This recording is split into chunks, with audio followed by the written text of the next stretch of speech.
Bismillahirrahmanirrahim. Assalamualaikum warahmatullahi wabarakatuh. Selamat pagi anak-anak semua. Gimana kabarnya hari ini? Sehat? Alhamdulillah. Sebelum kita memulai pembelajaran, silakan ketua kelas pimpin doa terlebih dahulu.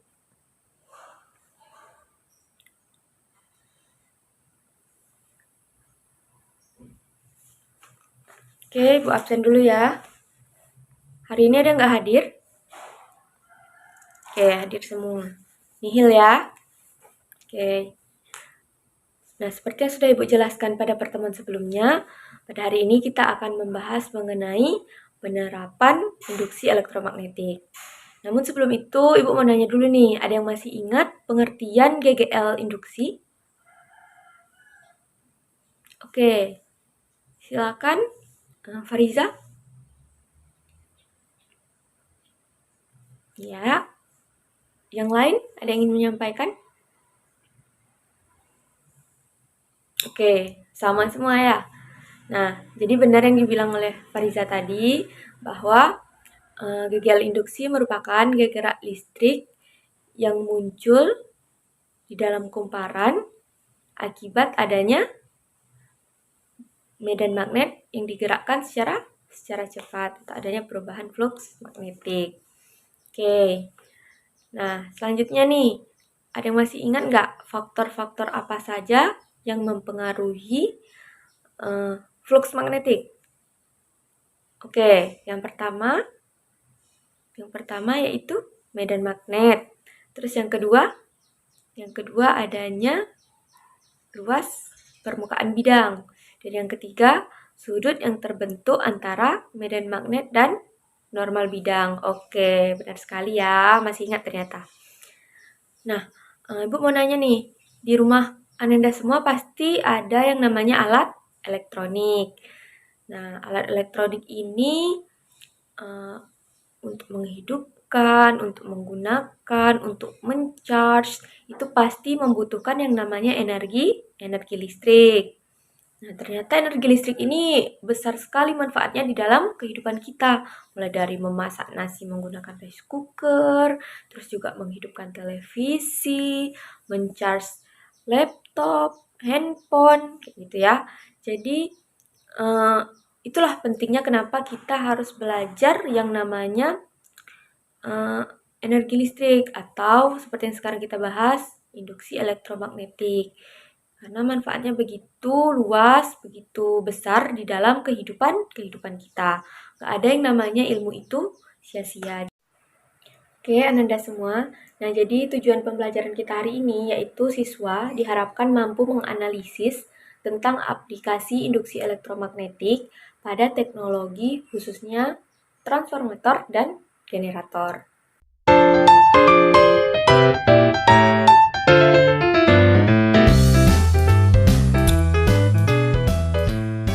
Nah, jadi hari ini kita akan mengadakan eksperimen virtual, sebagaimana udah Ibu bentuk kelompok kemarin ya.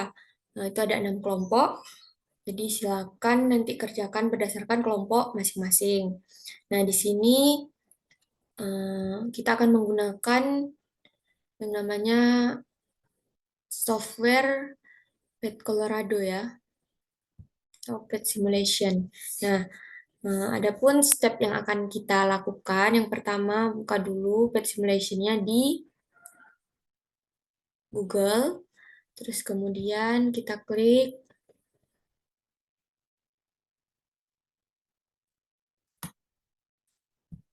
pilih P6, ke fisika ya. Kemudian silakan cari eksperimen generator. Ya, generator. Kemudian kita klik tombol play. Ini tunggu sampai muncul tampilan eksperimennya. Nah, tampilannya akan seperti ini. Di sini perkenalkan terlebih dahulu. Nah, ini keran air sebagai sumber untuk menghasilkan energi kinetik. Untuk menggerakkan kincir di bawah ini, kemudian ini ada magnet batang, di sini ada jarum kompas, kemudian di sini ada kumparan. Nah, kumparan ini bisa diatur jumlahnya, minimalnya 1, maksimalnya 3. Oke, selanjutnya di sini untuk keran airnya bisa kita atur juga debitnya dari mulai airnya sedikit yang keluar, kemudian sedang, hingga sangat sangat deras. Oke, sampai di sini ada pertanyaan? Sudah paham semuanya? Nah, selanjutnya silakan Ananda semua kerjakan LKPD yang sudah Ibu share di grup. Nah, ini LKPD-nya tadi ya yang udah Ibu share. Silakan diisi nama, kelas, kemudian kelompok. Nah, untuk stimulus silakan satu orang baca terlebih dahulu. Oke, silakan Aldi.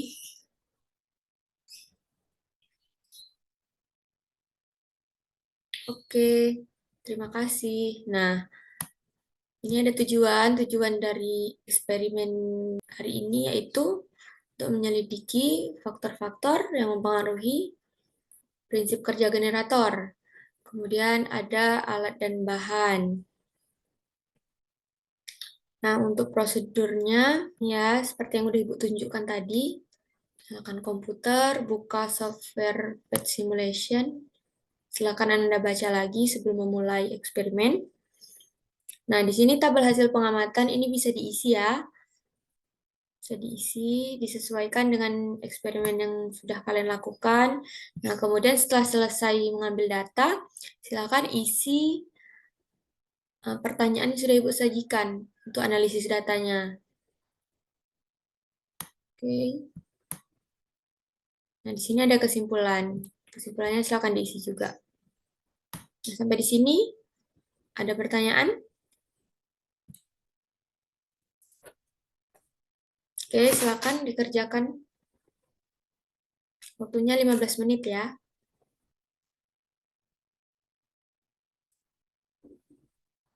Oke, udah selesai semuanya? Udah? Nah, silakan presentasi ya tiap kelompok. Mulai dari kelompok 1 terlebih dahulu. Oke, Ibu buka ya ininya, filenya.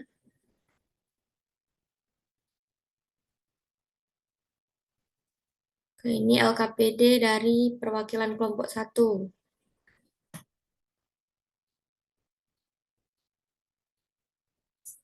Nah, ini tabel hasil pengamatan.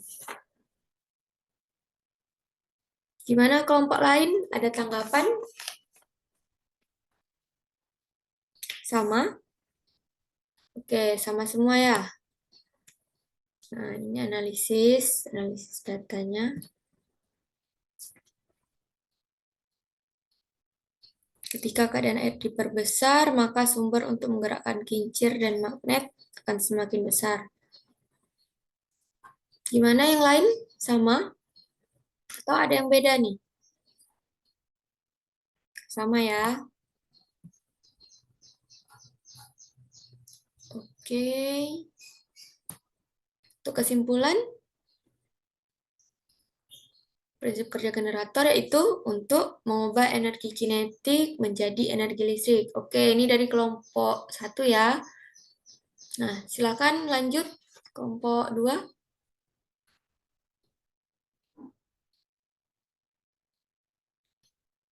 Oke, sekarang kelompok terakhir yaitu kelompok 6.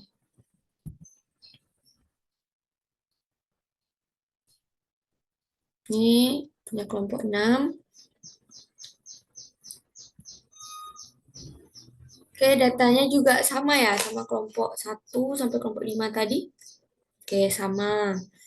Nah, ini jawabannya. Oke, jawabannya pun sama, cuman beda di nomor 3. Jumlah lilitan buat medan magnet dan kecepatan gerak magnet. Oke. Kesimpulan, kesimpulan juga sama, yaitu mengubah energi kinetik menjadi energi listrik. Oke. Tepuk tangan dulu untuk setiap kelompok yang sudah presentasi. Oke, terima kasih ya. Nah, selanjutnya Ibu akan membahas materi mengenai aplikasi induksi elektromagnetik.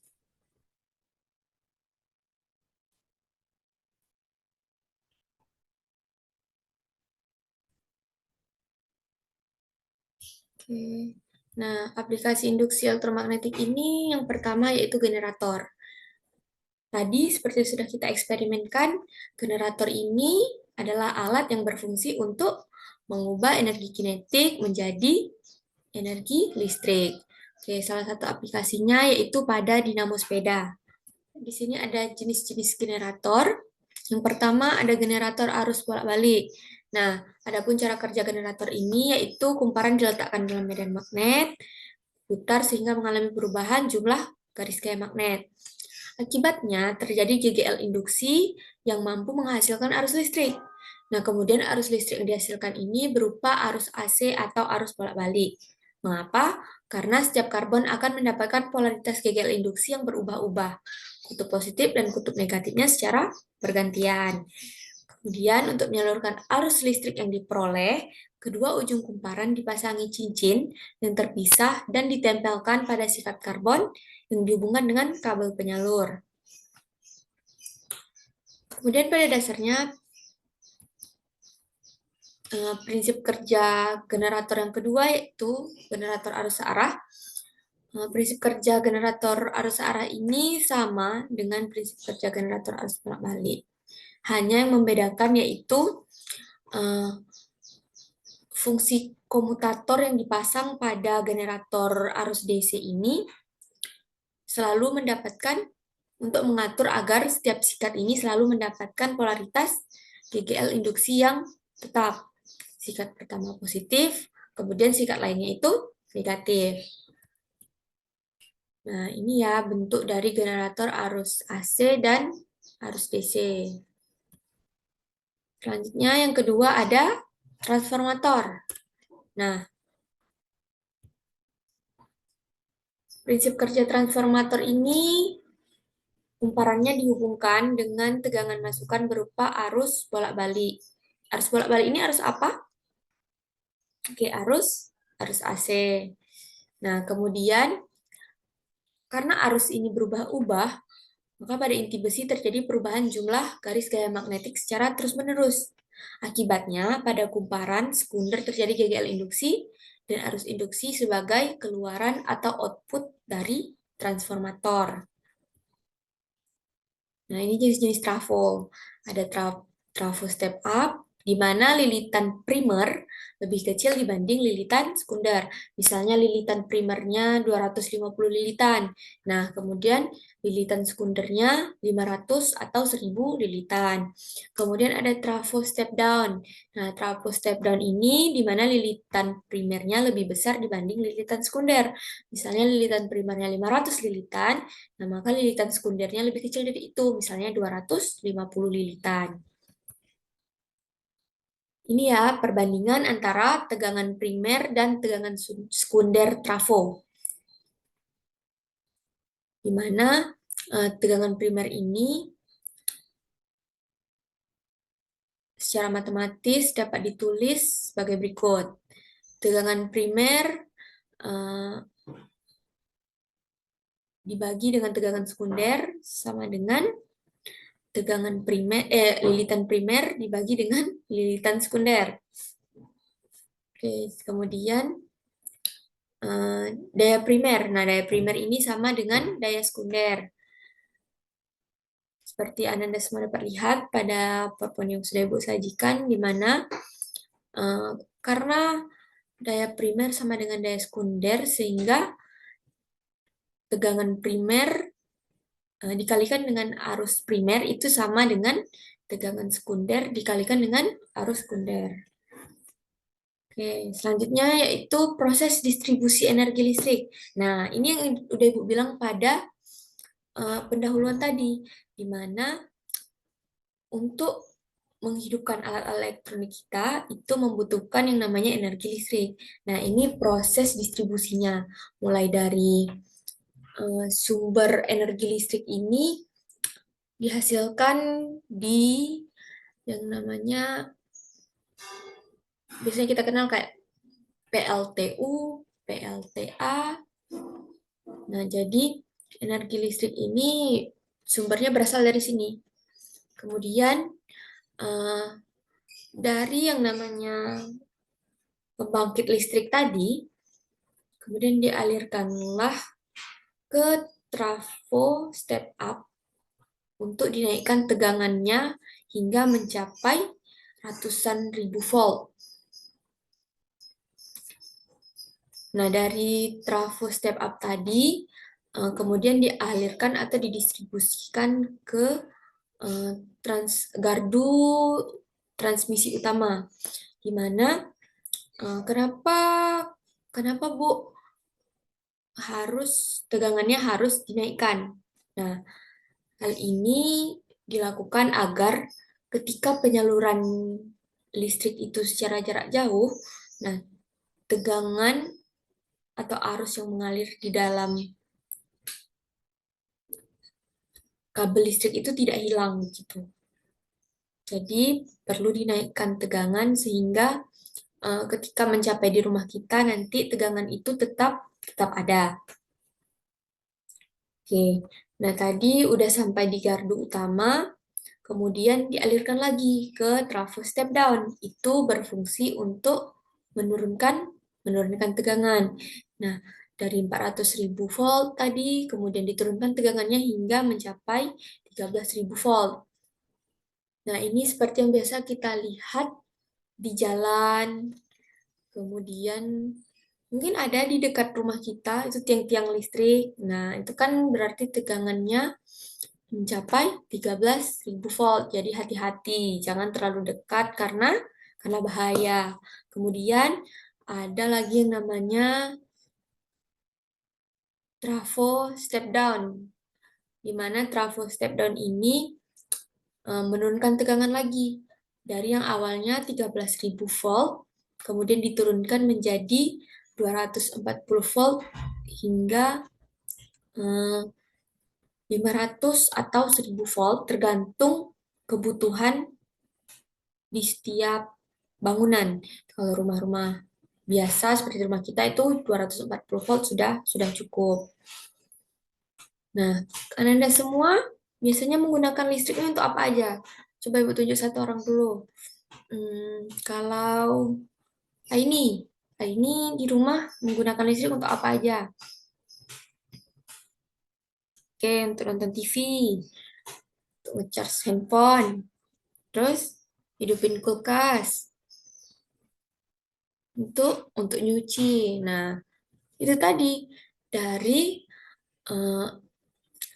tegangan listrik yang dihasilkan 240 volt ini kemudian di rumah kita itu dibagi-bagi lagi untuk nyalain lampu, untuk hidupin kulkas, hidupin televisi. Nah, jadi begitu ya proses distribusi energi listrik.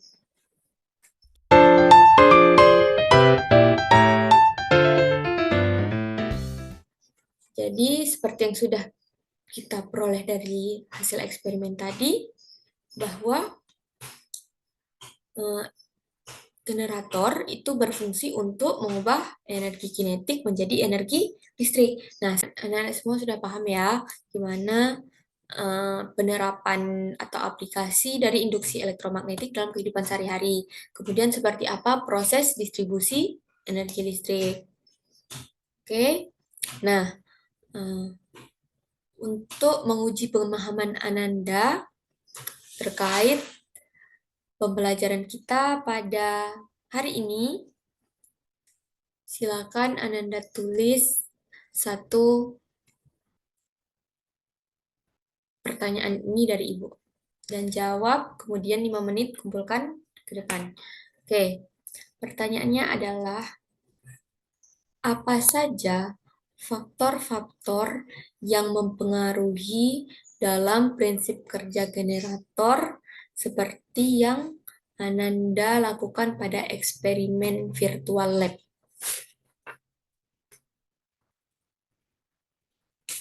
Oke, sudah selesai. Silakan foto kemudian kirim ke WA Group.